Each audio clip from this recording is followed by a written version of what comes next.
bahwa Pak Subur telah melakukan tindakan pelanggaran agama karena dia tidak melakukan ajaran agama sesuai dengan tuntunan agama.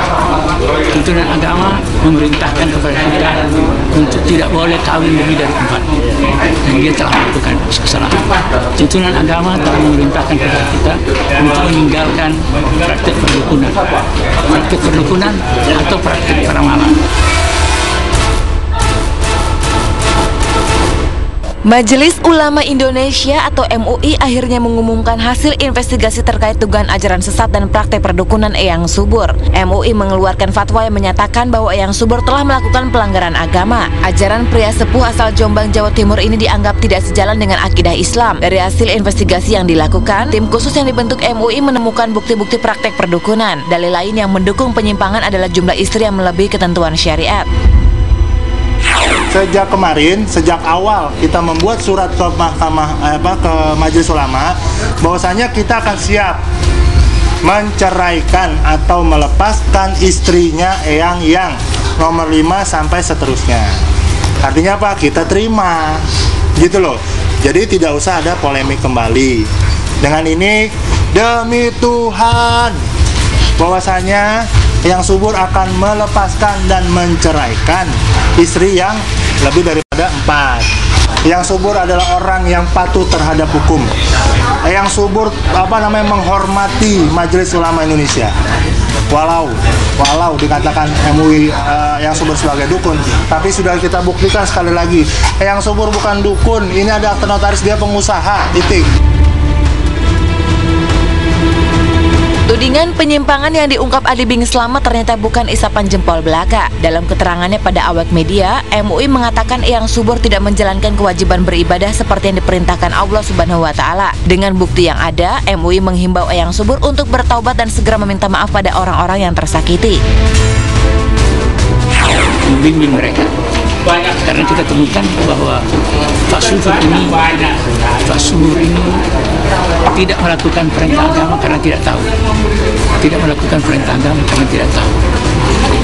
Misalnya kita tanya tentang salat, dia tidak tahu salat yang benar. Kita mau bersedia membimbing Pak Subur. Kalau dia taubat, kalau dia datang minta. Tapi kalau tidak datang minta, bagaimana kita lakukan? Kita ingin supaya Pak Subur ini taubat. Itu minta taubat kepada Allah. Terus minta maaf kepada orang yang pernah dilukai. Itu dia harus minta maaf kepada orang yang pernah dilukai.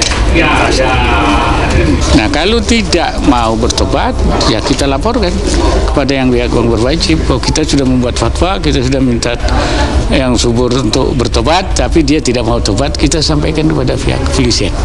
Eyang Subur menerima apa yang direkomendasikan oleh Majelis Ulama Indonesia untuk melakukan apa? Pertaubatan. Ya, kita taubat. Yang namanya manusia wajib taubat hukumnya. Saya akan menghubungi FPI karena FPI dan Habib Selon yang membimbing pertama kali dalam menceraikan istrinya yang adik kakak itu adalah dari Habib Selon. Dan kita meminta juga nanti untuk selanjutnya Habib Selon dan FPI DKI Jakarta yang melakukan pembimbingan. Kita meminta untuk itu.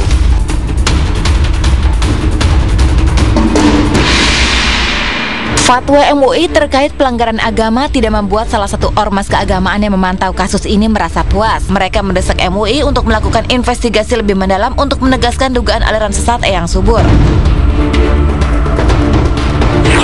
Kurang puas, karena apa? Karena ketika Subur ini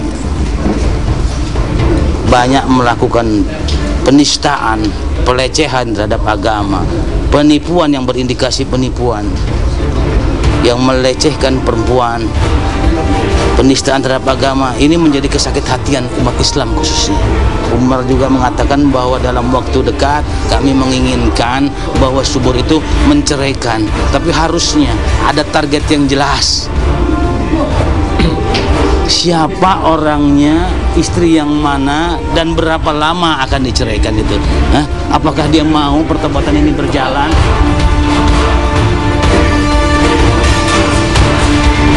Fatwa MUI terkait pelanggaran syariat dan akidah agama yang dilakukan Eyang Subur disambut baik oleh Adi Bing Slamet. Fatwa tersebut sekaligus menguatkan tuduhan aliran hitam dan praktek perdukunan yang berusaha ia ungkap ke publik.